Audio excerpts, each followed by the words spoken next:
எங்களுடைய சகோதரர்கள் போய் அவர்கள் கட்சிக்காரங்க போய் கேட்டாங்க. ஒட்டு பார்த்தா அடிப்பீங்களா? வழக்கறிஞர் 1 லட்சம் பேர் இருக்கா, திருப்பி அடிக்க துவங்கினா சொல்லி இருக்கீங்க. நிமிரி எழு, திருப்பி அடி அப்படின்னு ஒரு வாசகத்தை சொல்லிட்டு, அதுவே ஒன்றுமுறையான வாசகம்.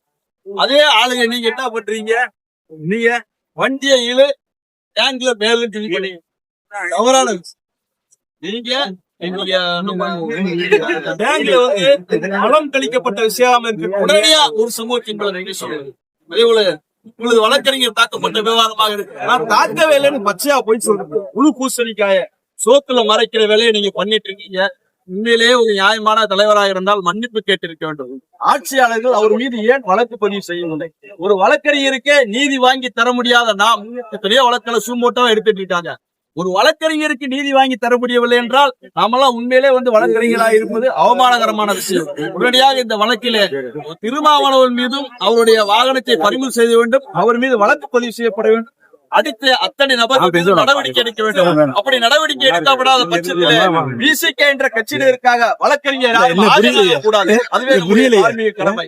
அதை நாம் செய்ய தவறும் பட்சத்திலே நாமே ரவுடிகளை வளர்த்து விடுவதற்கு ஆளாகிவிடும். வழக்கறிஞர் தங்களுடைய கடமை உணர்ந்து பொறுப்பை உணர்ந்து செயல்பட வேண்டும். இந்த விஷயத்தை நாம் விட்டால் நாளை ஒவ்வொரு வழக்கறிஞரும் அடி வாங்க வேண்டிய சூழ்நிலை எழுந்துவிடும். ஆனால் எல்லாருமே நம்ம லா காலேஜ்ல படிக்கும் போது எல்லாரும் ரவுடியா இருந்து லா காலேஜ்ல நம்ம பார்க்காத பிரச்சனையா?